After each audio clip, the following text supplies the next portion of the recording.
Message que j'ai commencé de la semaine dernière, Summertime. Est-ce qu'il y en a qui savent ce que ça veut dire, Summertime? Les autres?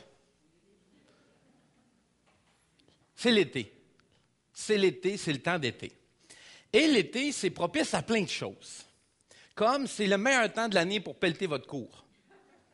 C'est là que c'est le moins long, c'est là que c'est le plus simple. Passer la souffleuse, c'est hyper rapide. Il fait juste chaud pour pelleter, par contre. C'est juste ça qu'il fait. Mais c'est un beau temps, le mois de juillet. Il fait beau de ce temps-là. Est-ce qu'il y en a qui ont profité un peu de vacances ou qui profitent de bon temps de ce temps-ci? Là, par applaudissement, ceux qui sont en vacances. OK. Par applaudissement, ceux qui profitent du soleil et du beau temps.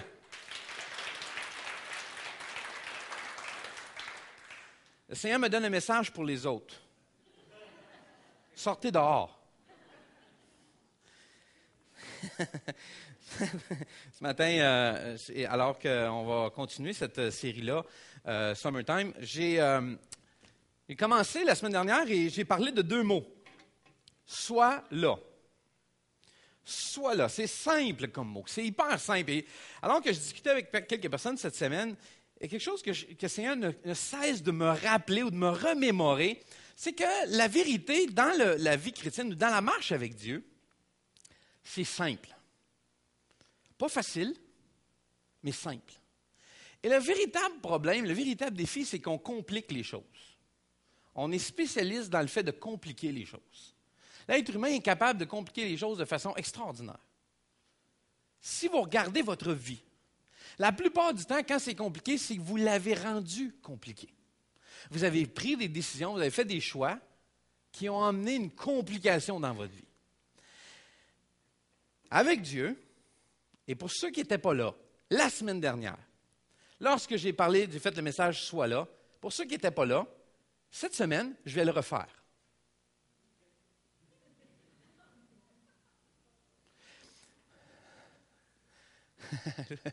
Il y a plusieurs années, il y avait une histoire, il y a un pasteur qui arrive dans une nouvelle église et la première semaine qu'il est là, fait un message et tout le monde trouve ça vraiment extraordinaire, un bon message, c'est merveilleux. La semaine suivante, tout le monde avait hâte, avec anticipation au deuxième message. « J'ai hâte de voir comment le pasteur va prêcher, qu'est-ce qu'il va apporter. » La semaine suivante, le pasteur arrive, prêche le même message. Tout le monde fait comme « OK, c'est bon, il met de l'emphase. » Et tout le monde fait « Ah, c'est le fun. » Troisième semaine, là, on va voir à quoi il va passer. Troisième semaine, encore le même message. Prêche la même affaire. Là, les gens commencent à se poser des questions. Ils disent « C'est bizarre un peu, mais je ne sais pas. On va voir. Quatrième semaine qu'il est là, il prêche encore le même message. Cinquième semaine, le même message. Sixième semaine, encore le même message. Ça fait 2 mois qu'il prêche le même message à tous les dimanches. Et là, les diacres et le comité, les gens de l'Église commencent à se poser des questions. On dit, on va aller voir le pasteur. On va lui demander, mais... Alors, il y a un des diacres qui s'en va voir. Il lui dit, écoutez, pasteur, il dit, est-ce que vous connaissez un autre message? Et le pasteur lui a répondu très, très simplement, oui, absolument. Mais je vais en faire un autre quand vous aurez compris celui-là. Vous deviez être là pour l'entendre, le message. Vous avez manqué un moment particulier. Mais vous pouvez le réécouter en ligne, vous le procurez, ou le réécouter ce matin, alors je vais le faire. Qu'est-ce que Jésus a dit à ses disciples? Sois là. Dans Actes, il n'est pas à l'écran, mon cher, cherchez-les pas. Dans Actes, au premier chapitre, le verset 4, ça dit, comme il se trouvait avec eux, il leur recommanda de ne pas s'éloigner de Jérusalem, mais d'attendre ce que le Père avait promis. Ce que je vous annonçais, leur dit-il, car Jean a baptisé d'eau, mais vous, dans peu de jours, vous serez baptisés du Saint-Esprit. Alors Jésus dit, ne vous éloignez pas de Jérusalem, parce qu'il y a une promesse qui s'en vient pour vous. En fait, Jésus a dit à ses disciples, ne vous éloignez pas parce qu'il y a quelque chose qui s'en vient. Le vent va souffler, il y a une promesse qui s'en vient, le Saint-Esprit va venir, le feu de Dieu va venir, il va descendre sur vous. Ne vous éloignez pas. En fait, il est en train de leur dire, ça va se produire. Votre défi à vous autres, c'est d'être là. Pas besoin d'être grand, fort, beau, intelligent et avoir un bac en quoi que ce soit. Chez nous, on fait bien des blagues avec mes filles parce que on parle souvent, vous savez, un diplôme d'études collégiales au cégep, c'est un DEC. Et là, nous, on dit, les filles, avez-vous un deck? Oui, on a un deck, mais il est en morceaux dans la cour. Avez-vous un bac? Oh, oui, mais il est rempli de recyclage. Pas besoin de rien. Pas besoin de rien. Jésus n'a pas les caractéristiques ou les critères que Jésus a demandé pour dire « Soyez là ». Il n'y a pas de critères à part d'être là. Sois là.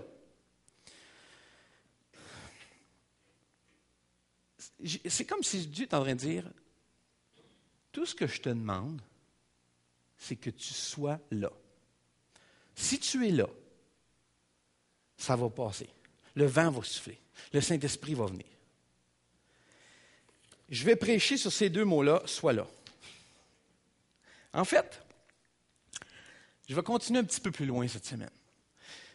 Il y a quelques années, dans un journal, il y avait une lettre qui avait été envoyée à un éditeur de journal britannique.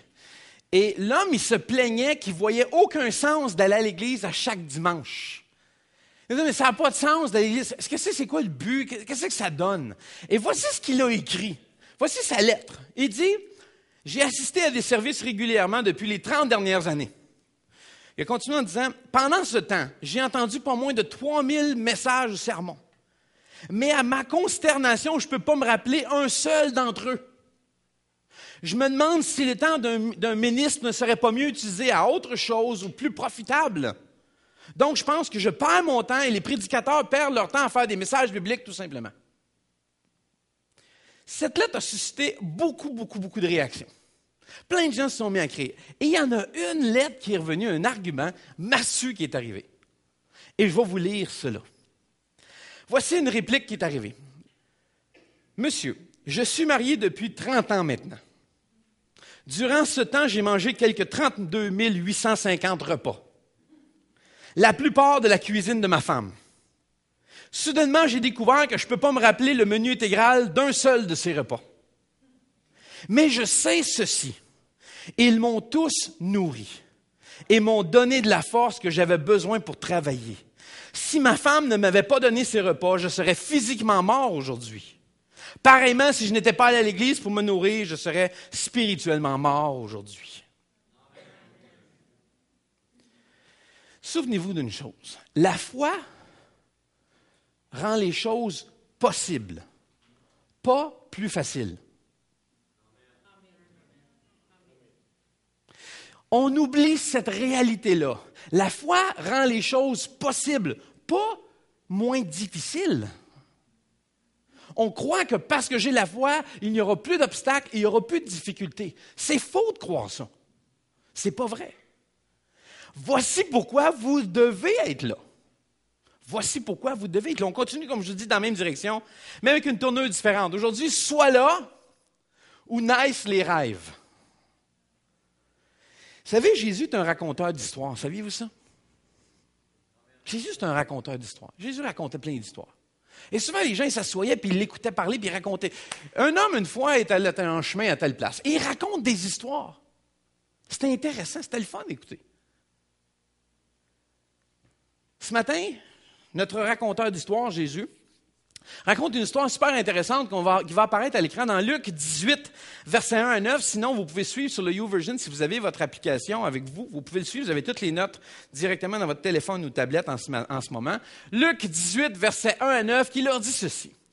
Jésus leur dit ensuite cette parabole pour leur montrer qu'ils devaient toujours prier sans jamais se décourager. OK.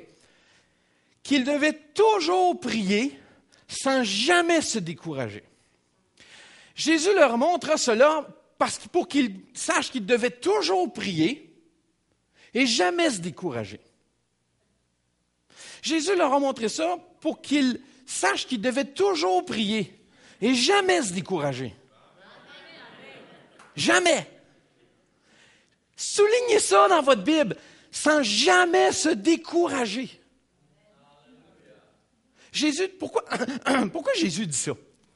Quand Jésus souligne quelque chose, là c'est moi qui l'ai souligné dans le texte, mais quand Jésus dit quelque chose, c'est parce qu'il sait qu'on a besoin de l'entendre. Donc, il est en train de dire aux disciples, OK, il faut que vous compreniez que vous devez toujours prier, sans jamais vous décourager. Parce que ça va arriver. Et Jésus dit, mais il faut que tu continues et tu ne te décourages pas. Intéressant ce matin, Mélia qui a fait les annonces n'avait aucune idée de ce que j'étais pour prêcher. Donc, Jésus leur dit ensuite cette parabole ou racontait cette histoire pour leur montrer qu'ils devaient toujours prier sans jamais se décourager. Toujours prier sans jamais se décourager. Toujours prier sans jamais se décourager. Il y avait dans une ville un juge qui ne se souciait pas de Dieu et n'avait égard pour personne. Il y avait aussi dans cette ville une veuve qui venait fréquemment le trouver pour obtenir justice. « Rends-moi justice contre mon adversaire », disait-elle. Pendant longtemps, le juge refusa, puis il se dit, « Bien sûr, je m'en fous de Dieu. Je ne me soucie pas de Dieu. Je n'ai pas d'égard. En fait, je me fous de tout le monde. » C'est ça qu'il dit. Mais comme cette veuve me fatigue, vous savez qu'est-ce qui n'est pas correct? Je sais qu'il y a des hommes qui en ont fait leur verset de vie. Mais je vais faire reconnaître ses droits. À force de venir, elle finira par m'exaspérer. Ne mettez pas ce verset sur votre frigo. Messieurs, faites pas ça. Puis le Seigneur ajouta, écoutez ce que dit le juge indigne. Là, Jésus dit, écoutez bien ce que le gars il dit, le juge est en train de dire. Et Dieu lui dit, puis le Seigneur ajouta, écoutez ce que le juge indigne a dit. Jésus est en train de leur dire, avez-vous vu ce qu'il a dit, le juge indigne? Avez-vous remarqué ce qu'il a dit? Avez-vous pris conscience de ce qu'il a dit? Puis le Seigneur ajouta, et Dieu lui dit, ne ferait-il pas justice aux siens quand il crie à lui jour et nuit? Tardera-t-il à les aider? Je vous le déclare, il leur fera justice rapidement. Mais quand le Fils de l'homme viendra, trouvera-t-il la foi sur la terre? Quelle fin de texte intéressant. Jésus fait un lien intriguant, très intéressant. Il est en train de il raconte une histoire. Il dit, si Jésus était ici, là, mettons qu'aujourd'hui, là, je m'installe, là, regardez bien ce que je vais faire. Là, Jésus arrive, il dit, hey, j'ai une histoire pour vous autres. Il y a une fois un gars dans une ville, c'est un juge. Puis ce juge-là, il était pas gentil. En fait, il se préoccupait de personne. Et dans cette ville-là, ce juge-là, lui, c'est un peu lui qui dirigeait tout. Et il y avait une femme, une veuve, qui n'arrêtait pas de le voir à tous les jours dire « Hey, fais-moi justice contre mes ennemis, ceux qui m'en veulent. » Et puis, ce juge-là, il était juste plus capable de l'entendre. Il était écœuré. Il dit, elle va finir par me exaspérer. En fait, si aujourd'hui Jésus nous l'a compté ici, nous autres au Québec, il dirait, cette femme va me rendre fou, elle me fait capoter. Elle va me faire capoter. Je ne suis plus capable de l'entendre. Et le juge se dit, juste pour ne plus l'entendre, je vais y faire justice. Juste pour ne plus l'entendre. Pensez-y là. Jésus dit, remarquez ce que le juge dit. Juste pour ne plus l'entendre, je ne suis plus capable de l'entendre. Je vais y régler son problème, je ne veux plus. Elle m'exaspère. Elle me rend fou. Juste à cause de ça. Pensez-y, Jésus est en train de me dire, il leur fait mentionner ça, dire, remarquez ce que le juge dit. Juste parce que je ne suis plus capable de l'entendre, je vais y faire justice. Je ne suis plus capable. Avez-vous déjà arrivé, vous autres, ça? Plus capable. Ça arrive, levez pas la main, non? Mais, levez pas la main. Ça arrive avec nos enfants. Des fois, on dit oui, juste parce qu'on n'est plus capable. Papa, je vais aller dehors, papa, je vais aller dehors, papa, je vais aller dehors, papa, je vais aller dehors. Vas-y, dehors. Juste pour plus l'entendre, hein? Des fois comme ça, parce qu'on est exaspéré, on est au bout, on n'est plus capable. Puis on se dit, mais ça n'a juste pas de bon sens, j'en ai mon troc. Et le juge dit, elle finira par m'emmener au bout du rouleau. Donc, à cause de ça, je vais lui faire justice. À cause de ça, je vais lui faire justice. Jésus raconte cette histoire-là. Ce qui est intéressant, c'est que c'est comme si Jésus est en train de leur dire, voici à quoi la foi ressemble. C'est pour ça qu'il finit comme ça. Quand le Fils de l'homme viendra, trouvera-t-il de la foi sur la terre? Pourquoi de la foi? Parce que ça prend de la foi pour continuer à prier, sans jamais se décourager. Ça prend de la foi d'avoir confiance que ce que Dieu a dit, je m'appuie là-dessus. Puis je vais prier. Puis je vais prier. Puis je vais continuer à prier. Parce qu'à un moment donné, à l'usure, comme le juge, ça nous décourage. Nous, ce n'est pas de l'exaspération, c'est du découragement qui vient. Quand on prie, puis il ne se passe rien. Je ne sais pas dans votre monde, mais dans ma réalité, à moi, ça m'arrive, ça. Je prie, puis je me dis, mais coudonc, est-ce que tu m'entends? Puis je continue à prier, mais des fois, ça devient décourageant. Parce qu'on se dit, mais voyons, il ne se passe rien. Et je prie pour ça, mais il ne se passe rien. Je vois rien qui se passe, ni à l'extérieur, ni à l'intérieur. Savez-vous ce que j'ai appris?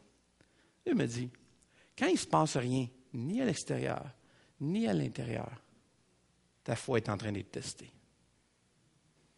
Est-ce que tu crois vraiment ce que tu pries pour? Est-ce que tu es vraiment convaincu? Est-ce que tu as la foi? C'est en train d'être éprouvé. C'est en train d'être testé. En fait, si je résume ça, Jésus est en train de leur dire, vous voulez savoir à quoi ça ressemble la foi? Voici à quoi la foi ressemble. Quelqu'un qui prie, et qui continue, et qui prie, sans jamais se décourager. Continue. Seigneur, merci pour ta parole ce matin. Merci parce que Seigneur, ta parole est une lampe à nos pieds et une lumière sur notre sentier, Seigneur. Seigneur, on ne veut pas que ce soit juste dans notre tête, mais que dans notre cœur.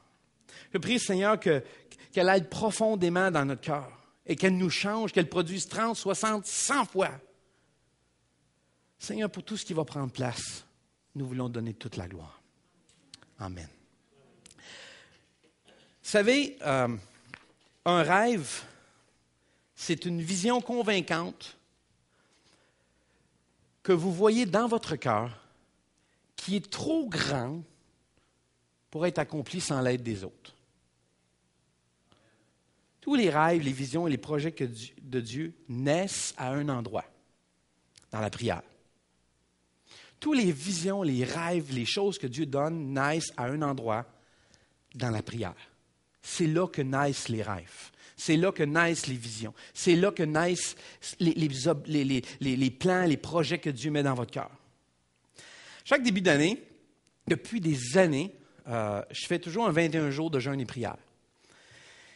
Et on va le refaire encore en janvier cette année. Chercher la face de Dieu, chercher les plans de Dieu pour nous. Et l'équipe pastorale, le comité de l'Église s'est réuni dans les derniers mois pour prier, chercher la face de Dieu ensemble, pour les projets, les rêves de Dieu pour cette Église. On va le faire encore dimanche prochain. On est encore dans cette direction-là. Et on veut, parce que c'est un endroit où, comme je vous dis, naissent les rêves, les visions, les plans, les projets que Dieu a dans la prière. Et Dieu fait monter des projets dans le cœur de l'homme, fait monter des rêves, fait monter des visions dans les cœurs des hommes. Vous savez quoi? On commence toujours la recherche d'un rêve, d'une vision, d'un projet à genoux. Il faut commencer là. C'est là que ça commence. En fait, dans le dernier message, je vous ai parlé de 2 mots. Hein? Sois là. J'ai entendu toutes les répercussions que ça a faites. De tout le monde qui se lance la phrase « Hey, sois là, hey, sois là, sois là. » On s'en va dîner, sois là. Hein? Aujourd'hui, je me suis dit, quelle bonne idée de continuer avec encore 2 mots. On regarde ça simple. Prie avant. Vous allez voir, ça va faire une phrase. Sois là, prie avant. Prie avant. 2 mots sur lesquels je vais prêcher aujourd'hui. J'ai dit la semaine dernière, je prêchais sur 2 mots, sois là, c'est ce que j'ai fait. Aujourd'hui, je vous dis, prie avant, c'est les 2 mots sur lesquels je vais prêcher aujourd'hui. Prie avant, prie avant, prie avant, prie avant, prie, prie. All right. Donc, avant de peser sur le bouton envoyer du courriel, prie. Avant de rencontrer la personne avec qui tu es en colère contre, avant d'aller travailler tous les jours, avant de prendre une décision majeure, tu as commencé à comprendre, c'est bon. C'est bon, c'est ça. Il faut développer une habitude dans notre vie. Il faut développer une habitude, et on peut avoir la prochaine diapo. La prière doit être notre première réponse, pas notre dernier recours. La prière devrait être la première chose à laquelle tu vas et non pas la dernière en cas que tu as besoin de. Les chrétiens ont souvent des prières de libération. Les prières 911 ou appel d'urgence, appelez-les comme vous voulez. Parce qu'on agit avant puis on prie après. Puis on dit, Dieu, sors-moi de ça. Seigneur, aide-moi dans ça. Bon, mais c'est toi qui es allé là. Et on demande à Dieu de nous libérer. Les prières de oh, Seigneur, libère-moi de ça. Seigneur, libère-moi de ça. Seigneur, sors-moi de là. Seigneur, sors-moi de cette situation-là. Non, mais si tu avais prié avant, prie avant. Je veux qu'on soit une église qui prie avant. Avant n'importe quoi, prie avant. En toutes circonstances, qu'est-ce qu'on va faire? Prie avant. Comment? Prie avant. Bon, OK. Vous pouvez y aller. Non, prie avant. On va faire un petit enseignement court. Ensemble, 3 choses que Jésus avait et que j'ai remarqué dans la vie de grands leaders chrétiens, de croyants extraordinaires. 3 choses bien, bien simples. 3 choses bien simples que Jésus avait. Voici 3 choses que Jésus avait. Première chose que Jésus avait un moment. Un moment. Pour vivre une vie avec Dieu en premier, vous voulez mettre Dieu en premier dans votre vie, vous ne devez pas seulement avoir des rendez-vous avec des gens ou le médecin ou le dentiste. Vous devez avoir des rendez-vous avec Dieu. Rendez-vous avec. Faites une place dans votre agenda pour un rendez-vous avec Dieu. Aujourd'hui, rendez-vous avec telle personne, rendez-vous avec Dieu. Mettez-les à votre agenda. Mettez-les à votre. Vous allez avoir un moment de dire, OK, de telle heure à telle heure, non, oubliez les téléphones, j'ai un rendez-vous avec Dieu. J'ai un temps avec Dieu, j'ai un moment avec lui. Il y a quelques années, plusieurs années, j'ai un agenda électronique et il y a plusieurs années, j'ai commencé à faire ça. Et ça sonne. Mon petit agenda me sonne. Rendez-vous avec Dieu. Lâche tout, c'est ça que tu t'en vas faire. Tu aurais un rendez-vous avec quelqu'un, tu ferais ça. Prends ton rendez-vous avec Dieu. Mettez-les dans votre agenda. Parce que c'est facile de l'avoir juste, ah ouais, je vais prendre du temps avec Dieu. Non, mais quand il est écrit dans ton calendrier, là, pour passer par-dessus, c'est que tu l'as vu. Si tu ne l'as pas fait, c'est que tu l'as ignoré. C'est pas pareil. C'est pas j'ai oublié. Mettez-les dans votre agenda. Prenez un moment avec Dieu. Écrivez-le. S'il est si important que ça dans votre vie, s'il y a la priorité dans votre vie, mettez-les à l'agenda. Temps avec Dieu. Un moment avec Dieu. Qu'est-ce que vous faites en premier le matin? Quand on se réveille, vous savez que ce qu'on fait en premier le matin dicte le ton pour la journée. C'est un fait, ça. Où vont vos pensées quand vous vous réveillez? Où vont vos actions? En fait, c'est un peu comme le principe de la dîme. Moi, je vais vous expliquer quelque chose. Le 10 % je pense que c'est super cool, mais je pense que le pourcentage n'est pas aussi important que le premier 10 %. Je m'explique. Je crois que 10 % au début est plus que 20 % à la fin. Je vais vous dire pourquoi. Tu es en train de dire à Dieu, je n'attends pas à la fin voir s'il m'en reste, je t'ai mis en premier. J'ai déterminé que tu étais le premier.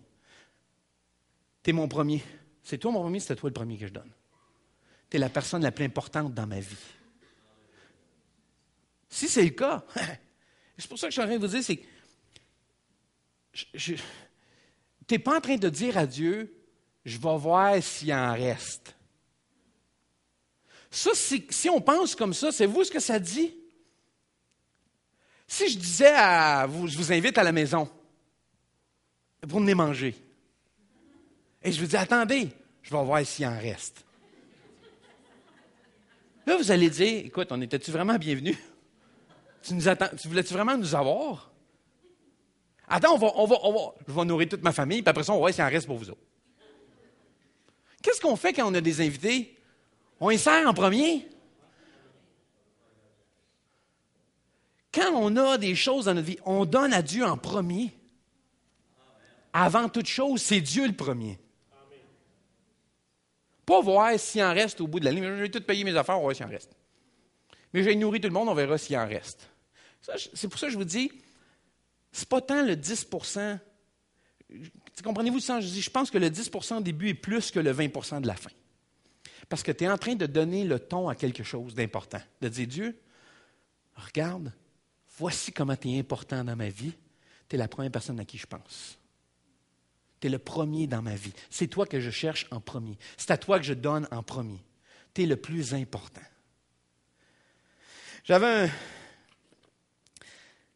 Jésus avait un moment tôt le matin. Peut-être que vous ne connaissez pas, il y a un pasteur qui s'appelle Tommy Barnett. Peut-être que vous avez déjà entendu parler. Mais Tommy Barnett, depuis les 40 dernières années, a eu une grande influence sur beaucoup d'églises, autant en Amérique du Nord que dans le monde entier. Et c'est un pasteur qui a eu beaucoup de projets, de visions, des grandes campagnes d'évangélisation, des milliers de personnes sont venues au Seigneur. Et une des choses qu'il mentionnait, lui, à tous les matins, il se lève à 4 heures pour aller prier dans la montagne en arrière de l'église. Et à un moment donné, il est dans une conférence, il dit, « Vous voulez ce que j'ai, mais vous ne voulez pas faire ce que je fais. » Souvent, on veut les bénédictions de Dieu, on veut que Dieu agisse, mais on ne veut pas faire ce qui les amène.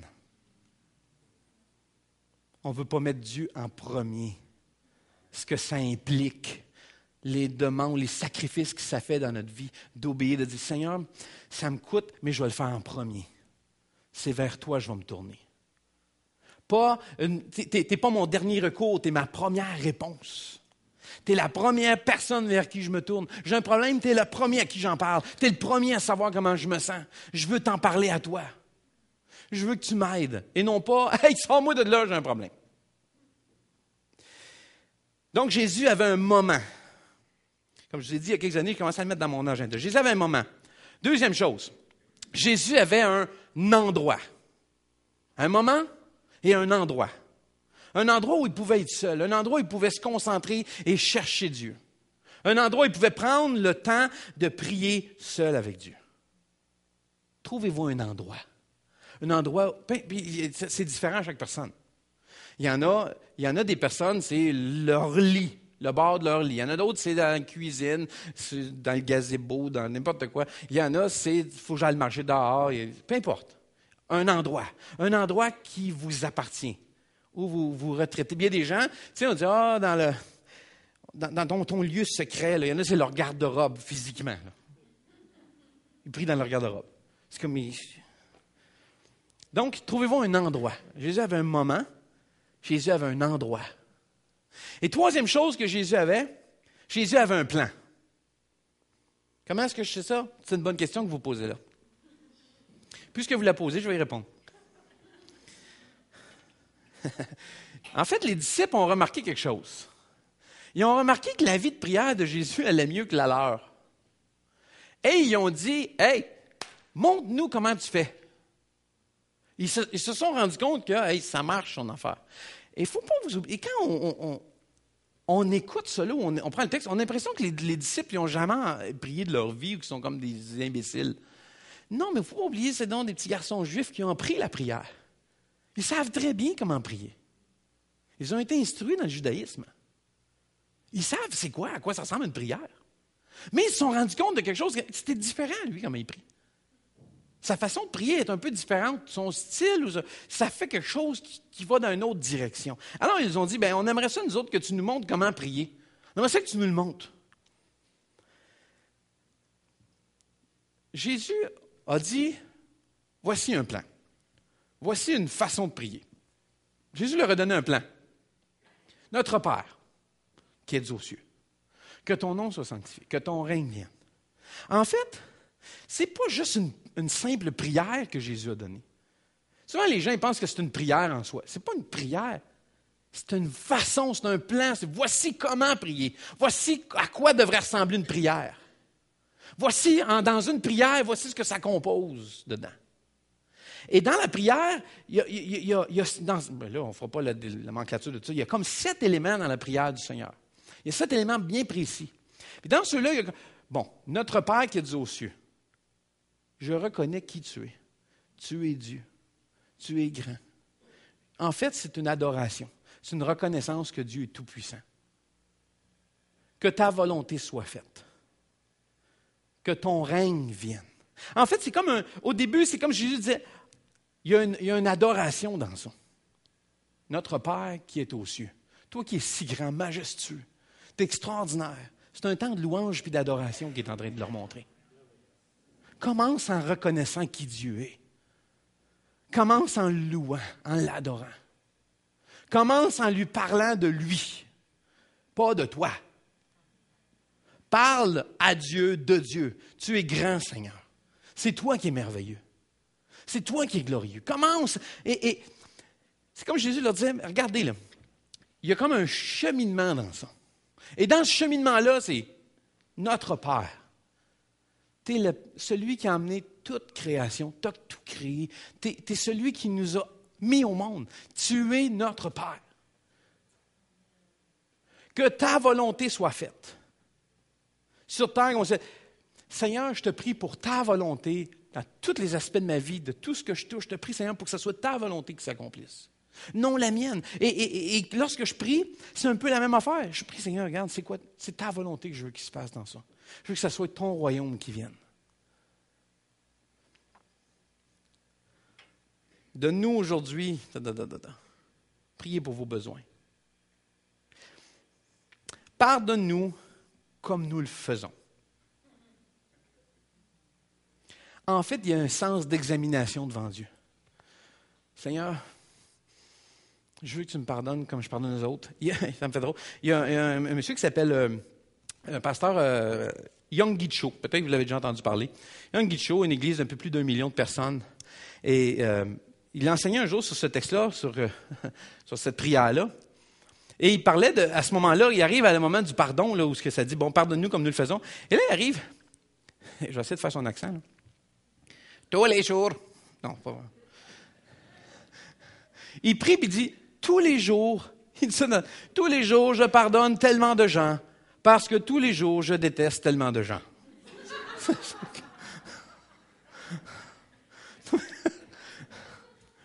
savez quoi? Vous pouvez essayer de le cacher, mais Dieu le voit. S'examiner devant Dieu. Seigneur, pardonne-leur parce que je les haïs. Je ne suis pas capable. Dieu, pardonne-moi parce que je vais leur pardonner. Je ne suis plus capable. Pardonne comme nous pardonnons. Comment pardonnes-tu? Examine-toi. Il y a ça dans cette prière-là, de s'examiner soi-même. Donc, Jésus avait un moment, un endroit, puis un plan. C'est là que tu deviens le genre de personne qui met Dieu en premier dans sa vie. Maintenant, je vais prêcher sur le message. Lorsque tu pries avant, écoutez-moi bien, là. Lorsque tu pries avant, lorsque tu es quelqu'un qui prie avant,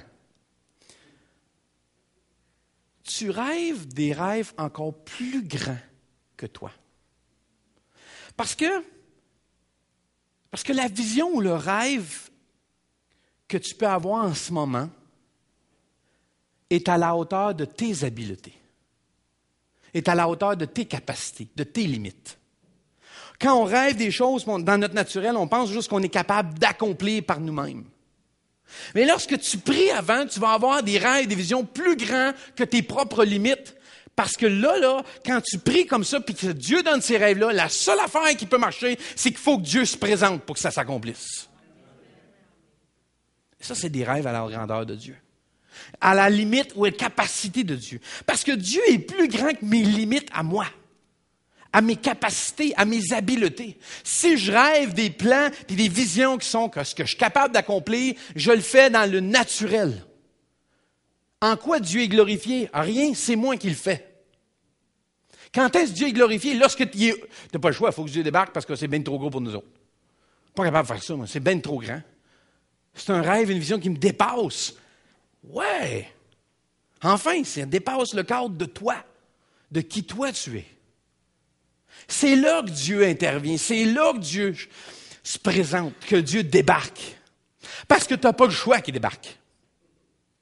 Tu n'as pas le choix qu'il arrive. Il faut qu'il débarque. Il faut qu'il vienne. Parce que si je ne suis pas capable de faire ça, c'est impossible. Je ne pourrai jamais y arriver. Je ne pourrai pas réussir ça. Je ne pourrai pas accomplir cela. Si tu pries avant, là, et quand vous allez prier, prie avant, Tu vas avoir des rêves, des visions qui sont si grands, comme je dis, que Dieu va devoir se présenter pour que ça s'accomplisse. Savez-vous ce que vous devez faire? Écrivez-les. Écrivez ce que vous entendez, vous sentez dans votre cœur, vous voyez. Et ne laissez pas votre pensée filtrer ce que vous sentez là. Parce que là, vous allez dire, ça n'a juste pas de bon sens, ça. Et là, on filtre. On enlève des choses. On élimine dans notre naturel en se disant, pas sûr que je suis capable de faire ça, moi. Pas sûr que je suis capable de faire ça, moi.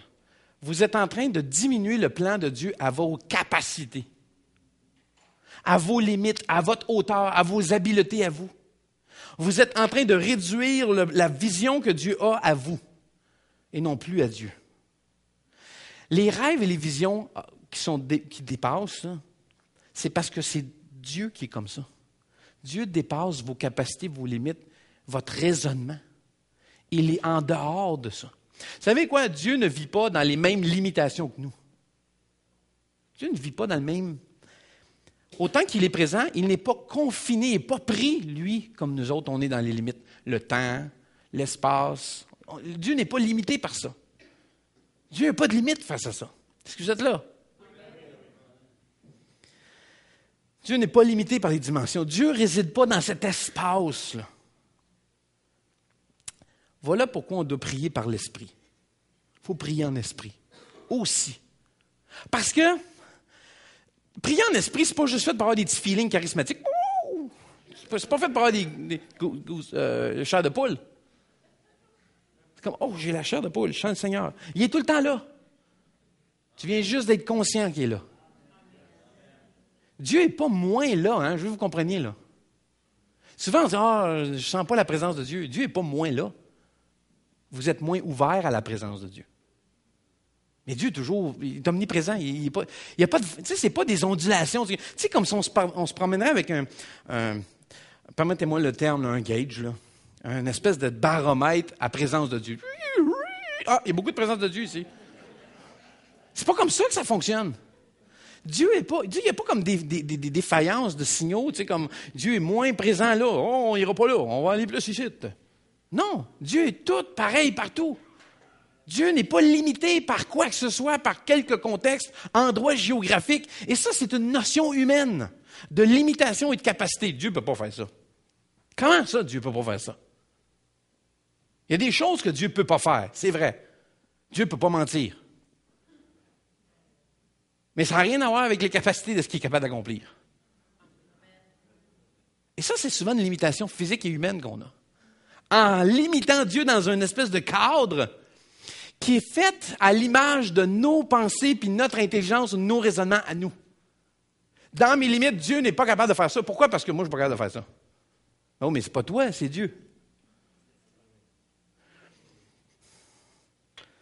En fait, pourquoi prier par l'Esprit? C'est simple. En fait, Dieu a voulu ça. Puis Paul en parle. Dieu voulait qu'on prie aussi par l'Esprit parce que Dieu, qu'en priant par l'Esprit, Dieu voulait qu'on, encore témoin le terme, bypass notre intelligence.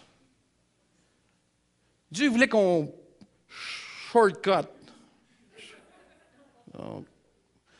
Comprenez ce que je veux dire? Hein? Dieu voulait qu'on contourne l'intelligence. On va dire ça pour la langue française. Dieu voulait qu'on contourne notre intelligence. Il voulait que ça ne soit pas interféré par notre raisonnement, notre façon de voir les choses, notre conception des choses. Dieu voulait qu'on parle directement avec lui, en connexion directe avec lui. Et c'est là que Dieu révèle ses plus grands rêves, ses plus grandes visions. Paul dit, je prie dans mon intelligence, mais je prie aussi dans l'esprit. Parce que mon esprit communique directement avec l'Esprit de Dieu et il n'y a pas mes limitations intellectuelles qui font interférence dans ça, à ce que Dieu veut me donner, à ce que Dieu veut planter ou semer dans mon cœur. 1 Corinthiens 2, versets 9 et 10 dit ceci.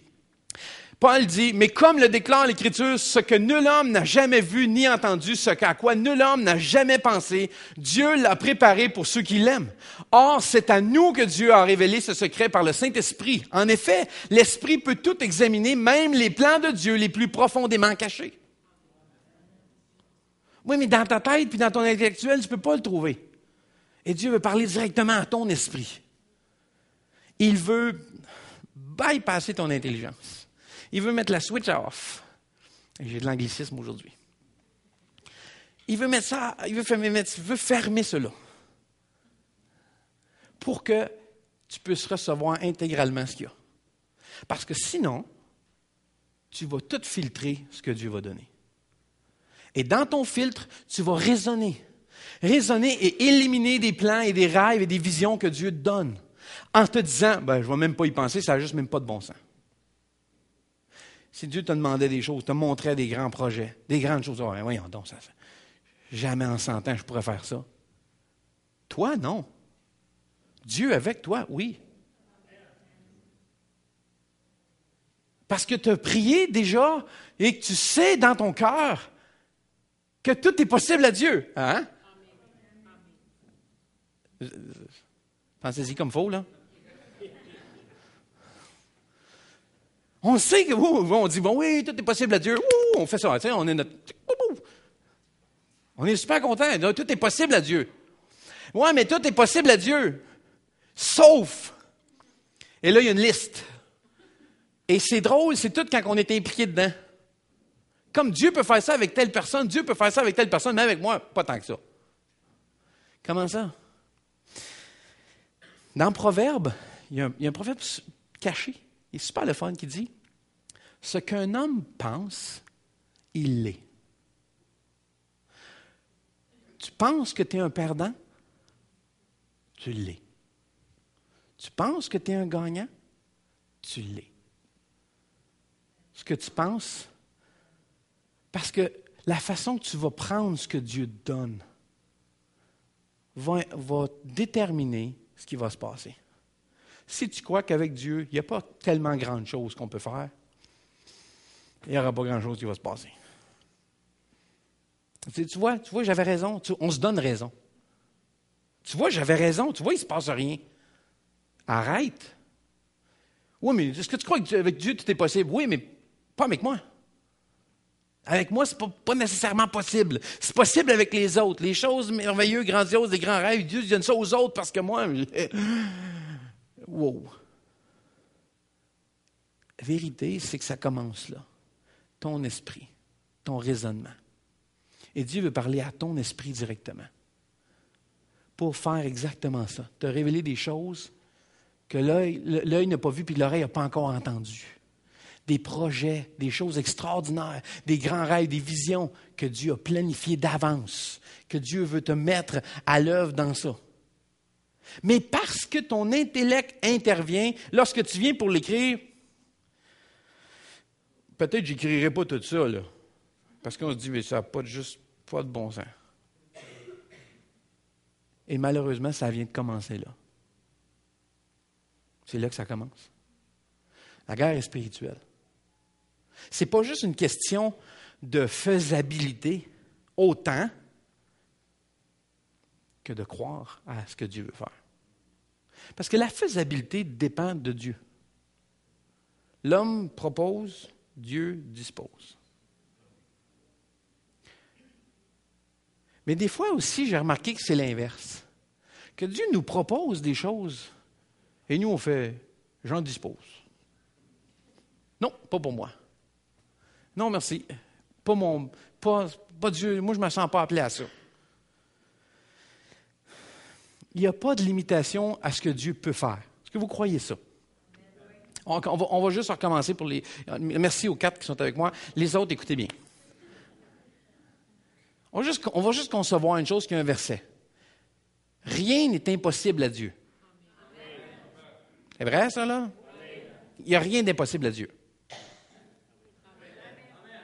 Si vous aviez un peu de conviction, je vous croirais. Il n'y a rien d'impossible à Dieu. OK. Donc, s'il n'y a rien d'impossible à Dieu, c'est que donc, il n'y a pas de limitation à ce que Dieu peut faire. All right. OK, vous êtes fait. Trop tard. Il n'y a pas de limitation. Tu te mets à avoir des rêves et des visions qui sont plus grands. Vous savez quoi? J'arrive souvent dans mon temps de prière découragé, abattu. Et mes problèmes sont plus grands que Dieu. Avez-vous déjà remarqué quelque chose d'intéressant? Là, je suis tellement content de parler de ça aujourd'hui. quelque chose que vous allez comprendre pourquoi je vous dis prie avant. Il y a quelque chose que j'ai remarqué. Quand tu loues Dieu et que tu adores Dieu, il y a un échange glorieux qui se produit. Non, c'est vrai. Lorsque tu te mets à louer Dieu, plus tu le loues, plus tu le pries, il y a cet échange qui prend place. Où cette louange-là, cette prière-là, cette puissance-là qui s'installe, et Dieu devient plus grand que tes problèmes. Dieu se met à... Il y a un échange glorieux qui prend place, hop, ça change de place. Le découragement, on se relève de là motivé, encouragé. Si tu pries avant, prie avant. Voici trois choses. Je veux juste finir avec ça. Trois choses. Lorsque tu pries en premier, tu vas rêver de plus grands rêves. Lorsque tu pries en premier, tu vas rêver de plus grands rêves. Ça va dépasser ta personne. Et là, ces projets-là, ces visions-là vont prendre une drôle de tournure. Parce que vous allez dire, dans ma tête, dans mon raisonnement, j'ai de la misère à concevoir comment ça peut se faire, mais j'ai la foi. Parce que Jésus a enseigné ses disciples qu'ils devaient toujours prier sans jamais se décourager. Souvenez-vous de ça? Jésus leur enseigna ceci, qu'ils devaient toujours prier sans jamais se décourager. Jésus leur enseigna ceci, qu'ils devaient toujours prier avant et jamais se décourager. Décourage-toi pas. Prie avant. Avant de prendre une décision, prie. Est-ce que c'est une bonne décision? Prie. Demande à Dieu. Prie avant de prendre une décision. Je devrais-tu faire ça? Je devrais-tu acheter ça? Est-ce que je devrais me procurer? Prie avant. Toujours mieux avant. Parce qu'après, c'est les prières de libération. Seigneur, je prie là-dedans, aide-moi. Mais si tu me l'avais demandé, tu n'aurais pas laissé aller là. Deuxième chose, lorsque tu pries en premier, tu paves la voie pour que la vision devienne réalité. Parce que lorsque vous priez pour ces plus grandes visions et que tu cherches Dieu dans ces rêves-là, Dieu remarque ce que tu es en train de faire. Dieu voit, là. Ah, il prie pour ça, lui, là. Ah ouais. OK. Dieu cherche pour ça. Dieu regarde pour cela. Des gens qui prient pour cela. Quelque chose d'assez particulier. Je ne veux vraiment pas aller dans cet enseignement-là, mais j'ai juste remarqué quelque chose dernièrement dans la Bible. Vous remarquez que partout qu'on parle de Jésus, il est assis à la droite du Père. Hein? Savez-vous quoi? Il y a juste une place qui se lève. À un endroit où il se lève debout. Savez-vous c'est quand? C'est quand Étienne a été lapidé. Quand Étienne a été lapidé, ça dit que Jésus s'est levé. Pourquoi? Parce que Étienne est en train de prier. Étienne est en train de prier, Seigneur, je te prie pour ces gens-là. Je te prie pour ces personnes qui sont en train de me persécuter. Je te prie de les pardonner. Ça, et ça dit qu'Étienne a crié vers Dieu. Et ça, c'est les genres de cris qui font que Jésus se lève. Quoi? Qu'est-ce qui se passe? Priez ce genre de prières qui font lever Jésus de sa chaise.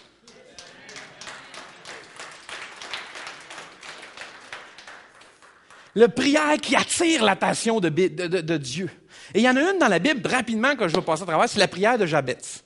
Vous avez déjà entendu parler de Jabès dans 1 Chronique, chapitre 4, verset 10. Vous allez l'aimer, ça.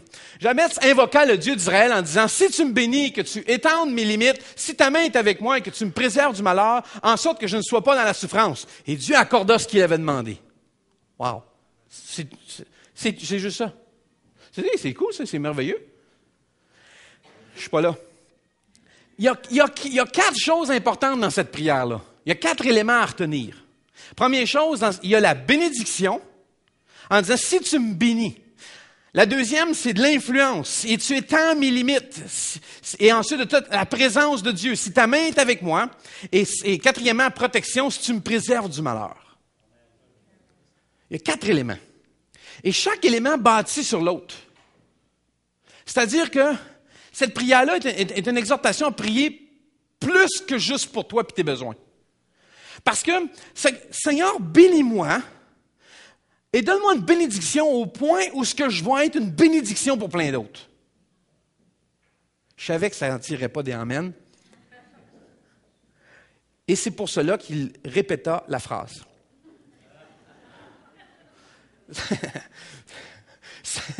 Pour ne pas prier juste pour Seigneur, bénis-moi, mais que cette prière-là soit une bénédiction pour d'autres. Parce que, Seigneur, amène-moi la bénédiction pour faire de grandes choses pour toi. Arrêtez de demander à Dieu de pouvoir faire des petites choses ou seulement ce que vous avez besoin. Demandez pour pouvoir bénir puis aller plus loin. Et c'est ça que je vous dis, ça bâtit sur l'autre. Cette bénédiction-là apporte, le deuxième, l'influence. Étant mes limites, que j'ai plus d'influence, plus de bénédiction, je peux apporter à d'autres, je peux toucher des vies, je peux avoir une influence sur d'autres, je peux avoir un impact sur d'autres vies. Seigneur, augmente mon influence. Si tu as ce que tu as besoin, et que tu as plus que ce que tu as besoin de bénédiction, tu vas avoir cette influence-là. Augmente mes limites pour avoir un impact autour de moi. Pour pouvoir, un coup, tu vas avoir cette influence-là, puis tu vas commencer à générer de la bénédiction, tu vas avoir besoin de la présence de Dieu pour gérer ça. Tu vas avoir besoin de la présence de Dieu pour pouvoir faire la gestion de ça. C'est pourquoi il a dit, si ta main est avec moi, ta présence est sur moi, pour que je puisse gérer ça. Vous savez que c'est souvent là que ça dérape, les projets et les choses ou les grands ministères. Dieu donne une bénédiction, les limites augmentent, une grande influence, mais la présence de Dieu semble, des fois, et la personne n'en veut plus, et ça dérape. Ça dérape. Là, tu vas avoir besoin de sa présence pour accomplir des grandes choses, et avec cette influence-là. Vous savez quoi? Ça ferait bizarre, mais j'avais pensé mettre sur le stage, au bord du stage, la plateforme. Au bord de la plateforme ici, des petits poteaux chaque côté. Pour me rappeler quelque chose à chaque fois que je m'en viens. Je voulais écrire dessus, « Merci Seigneur de m'avoir choisi. » Pour qu'à chaque fois que je monte ici, je me dise, « Merci Seigneur que tu m'aies choisi de le faire. » Que ça ne soit pas, je veux garder ta présence avec moi. Je ne veux pas juste avoir la bénédiction et l'influence, je veux avoir la présence que tu as. Je veux ta présence dans ma vie. Si tu as plus d'influence et que tu as la présence de Dieu avec toi pour le faire, il y a une chose certaine qui va se passer, c'est que le diable va t'attaquer. Vous n'aviez pas ça, hein? Il va vous courir après. En fait, en français, je trouve pas l'expression, mais en anglais, c'est « all hell break loose ». L'enfer au complet d'après toi. Il part après toi. Parce que là, tu deviens un problème. Un vrai problème. Et là, il va partir après toi. Et là, tu as besoin de sa protection. Parce que, comme je vous dis, l'enfer va être après toi. J'ai besoin de sa présence, mais j'ai besoin de sa protection. Je vais inviter Olivier à juste venir en avant. Troisième chose, lorsque tu pries en premier, qu'est-ce qui va se passer? Tu vas surmonter les attaques de l'ennemi. Lorsque tu pries avant, tu vas surmonter les attaques de l'ennemi. J'ai dit au début, la foi rend les choses possibles, pas plus faciles. Ça devrait être dans votre petit livre de promesses, ça. Les promesses de Dieu, c'est pas facile. Jésus l'a promis, hein? Dans ce monde, vous allez avoir des persécutions puis des problèmes. C'est une promesse. Moi, je n'ai pas misère à rencontrer cette promesse-là. Je lis cette promesse-là, Dieu m'a... Vous allez avoir des problèmes, Jésus l'a promis. Vous allez avoir des persécutions, on va vous haïr. C'est une promesse, ça. Je ne sais pas si c'est dans votre livre préféré de promesses, mais c'est une promesse que Jésus a faite.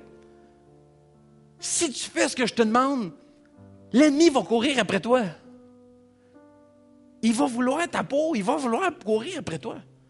Il va vouloir t'empêcher de le faire. Il va tout faire pour te mettre des bâtons dans les roues.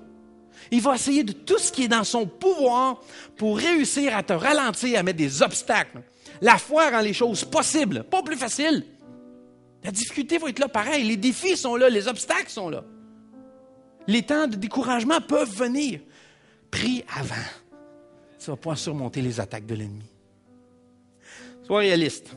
La Bible a dit, les armes forgées contre toi que le diable veut utiliser pour t'arrêter de détruire, parce que tu as la vision que Dieu t'a placée dans ton cœur. Il va essayer de t'en empêcher. Vous savez quoi? Le diable déteste qu'on essaie de reprendre du terrain. Il va pas se laisser faire. Il va riposter. Et vous savez quoi? Il ne fait pas de prisonnier. Jésus a dit, Jean 10, 10, l'ennemi vient pour égorger, dérober, détruire. Il ne laisse personne en arrière de lui. Il va tout faire pour détruire. Il va tout faire. Jésus nous a avertis. On ne faut pas être surpris. Jésus dit, comment ça vous êtes surpris? Je vous l'avais dit. Il va partir après toi. Et dès que tu te lèves, dès que tu prends, si vous êtes assis ce matin, là, vous êtes là, ah oui, Seigneur, oui, des grandes choses. Et que là, à un moment donné, vous êtes, c'est assez, je me lève. Là, vous devenez une cible. Là, tu t'es levé, ah toi, ah ouais, on va tirer dessus. Et là, vous dites, comment ça se fait que j'ai autant d'acharnement? Je me lève pour le Seigneur. Pourquoi tu es surpris? Surpris de quoi? Oui, mais je ne peux pas être autant d'obstacles. Puis regarde les obstacles. Puis regarde comment ça va mal. Puis regarde comment ce qui se passe. Puis regarde, ça ne doit pas être de Dieu. On va retourner s'asseoir. Et là, les tireurs d'élite de l'ennemi font comme, yes, suivant. Si on peut juste les rasseoir et qu'ils se calment. C'est ça qu'ils essaient de faire. Vous savez quoi? Quand je prêche, puis je prêche de tout mon cœur, puis j'ai de l'air d'un énervé, là. Pas juste l'air, je le suis. Quand je prends ça, là, savez-vous ce qui se passe? Je le sais ben trop. Il attend juste que je débarque. Il m'attend. Il veut me frapper en quelque part. Il veut m'avoir dans un coin. Ah, si je peux juste l'arrêter puis fermer la trappe, lui. Si je peux juste l'empêcher de parler de ça. Si je peux juste déranger ou distraire puis réussir à changer le sujet. C'est quoi? Je pense que la plus belle réussite de Satan, c'est de nous faire croire qu'il n'est pas là. Je pense que c'est son meilleur coup. Parce que quand tu penses qu'il n'est pas là, tu ne vas pas t'acharner dessus, tu ne vas pas rien faire avec, il n'est pas là.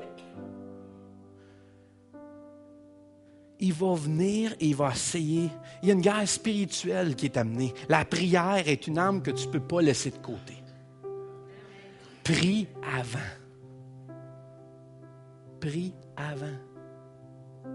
Quand Dieu a mis au cœur de Marie-Josée puis moi de venir faire du ministère Saint-Jérôme, le soir qui précédait ça, on priait pour cela et en fait, on n'avait aucune raison de venir. On n'avait pas... Comme, qu'est-ce que tu veux qu'on y fasse là? Nous, on était à l'époque à Saint-Hyacinthe. Je connais rien des Laurentides. Pourquoi j'irais là? Et là, on avait des rêves, des visions, on avait des choses que Dieu nous donnait, mais il y avait un combat qui prenait place parce que là, dans ma tête, je commençais à me dire, mais je connais personne là-bas. Pas une bonne idée. Je connais pas le coin. Pas une bonne idée. Ces rêves-là, c'est n'importe quoi. Pas une bonne idée. Non, mais je commençais à... Et là, je disais, non, je vais prier. Peu importe ce que je pense, là, laissons ce que je pense, trouvons ce que Dieu dit. Et on prie là-dessus, et quelques jours plus tard, on prend la décision de dire, parfait, on va y aller, on va aller s'implanter là-bas. On prend notre famille, on ne connaît pas personne, on s'en va là, Dieu nous appelle là. Le soir qu'on fait ça, on prend cette décision-là, et là, il y a comme une joie. Oh, yes! Là, parce que là, tout à coup, tu as comme l'impression que, oh, tout va être extraordinaire. Dans cette nuit-là, on a eu une tentative de vol de nos voitures. Tout arraché, tout cassé, et on devait s'en aller à Saint-Jérôme. Mais on ne pouvait plus y aller. Les voleurs avaient tenté de tout défaire la colonne de direction, tout était arraché. Je suis entré dans la maison, je dis à ma femme, je dis, ouf, qu'est-ce qu'on doit penser de cela? Est-ce que Dieu est en train de nous dire, hey, que je te vois t'en aller? Ou il y a quelqu'un que j'ai dérangé. On s'est dit, bon, on va trouver une autre auto.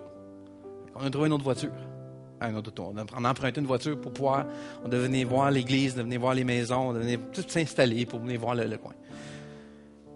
Si vous saviez les obstacles qu'on a eus, juste pour venir dans la ville, juste pour se rendre à la ville, c'était assez pour nous décourager. Mais Dieu dit, Jésus a enseigné qu'on devait toujours prier et jamais se décourager. Jamais se décourager. Alors, on a continué à prier. Et quand tu pries, je vous l'ai dit tantôt, il y a comme un échange glorieux qui prend place, où ce découragement-là se transforme. Et on est revigoré, on est comme vivifié. C'est comme s'il y a quelque chose qui était ranimé en nous. Et tout à coup, nos problèmes diminuent et Dieu devient plus grand. Chaque fois que Dieu a placé une vision dans nos cœurs, le diable s'est tout levé pour la bloquer. Tout le temps. Ce que je veux vous mentionner, c'est que c'est pas parce que vous avez des bâtons dans les roues, des obstacles, des pressions, que vous devez vous rasseoir. Jésus a dit, il a enseigné ceci, qu'on devait toujours prier et jamais se décourager. Continue à prier. Continue à prier. Oui, mais je ne vois pas...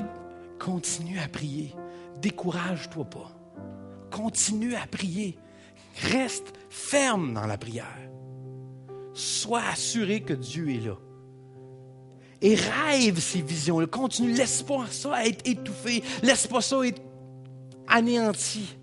Parce que la Bible dit que l'ennemi veut juste égorger, dérober, détruire les projets, détruire les visions, détruire les rêves que tu as pour Dieu, que Dieu a placés, que suscité dans ton cœur. L'ennemi veut le détruire, ça. Comprenez-vous? Il faut que vous soyez au courant de ça. Il va tout faire pour casser ça.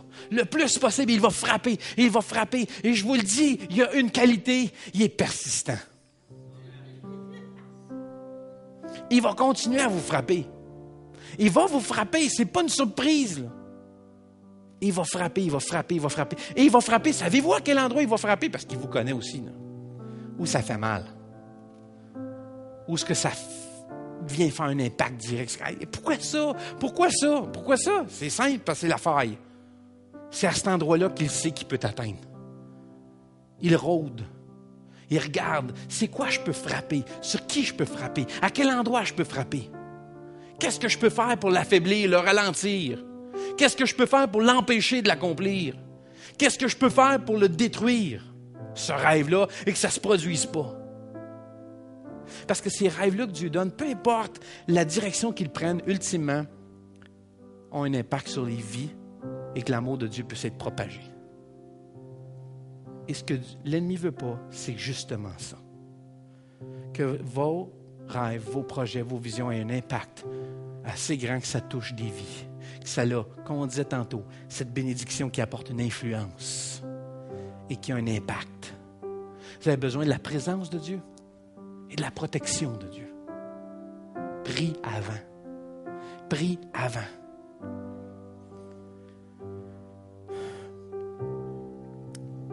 Pour faire un lien, pour prier, il faut que tu sois là. Il faut être là. Et quand je dis être là, c'est pas juste être là physiquement, mais c'est être là dans ta marche de vie chrétienne, d'être allumé, d'être présent dans ta propre vie chrétienne. Pas juste de suivre le flow puis la vie, mais d'être présent.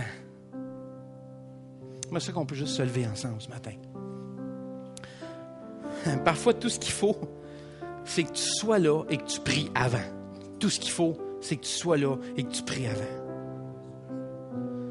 Parfois, c'est juste de prendre le temps de réunir l'équipe pastorale, les diacres, puis de prier ensemble.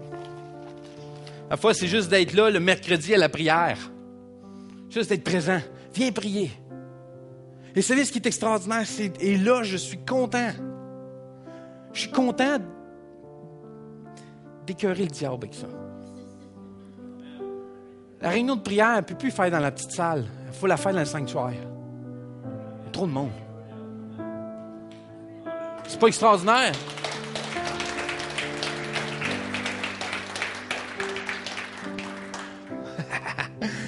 Tais-toi. Puis, prier. Tant de la prière le mercredi, mais la prière le dimanche matin avant la réunion. Prier pour que Dieu touche des cœurs le matin. Dieu change des vies avec le message. Que le terrain de l'ennemi soit repris. Ce qui a volé soit rattrapé. Si on ne le laissera pas partir avec ça, lui. Là. Parfois, c'est de marcher dans les rues de cette ville, puis juste de prier pour. Prier pour les âmes, prier pour les personnes, les endroits, prier.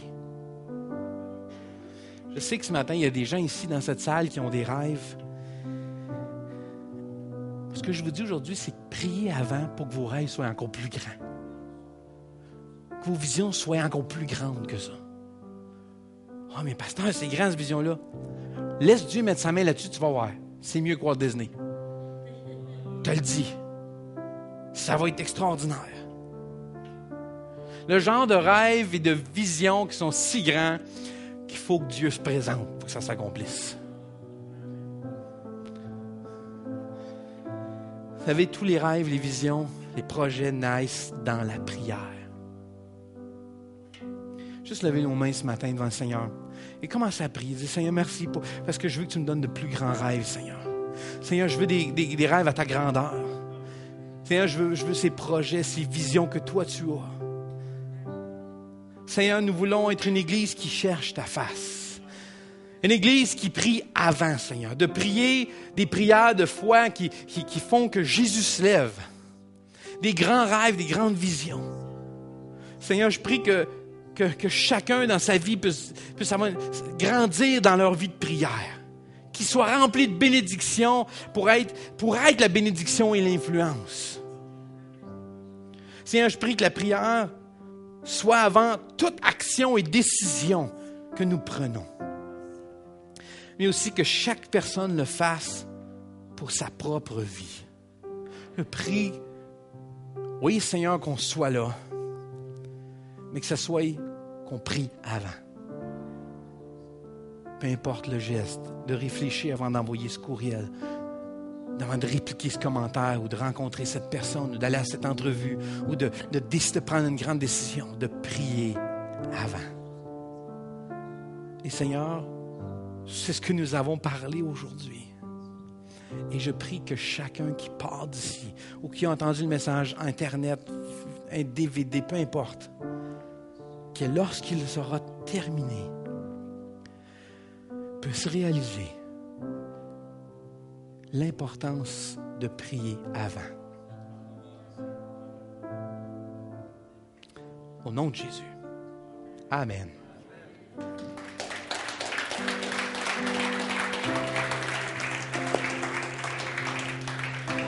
Que Dieu vous garde, bénisse, passez une bonne semaine et n'oubliez pas de prier.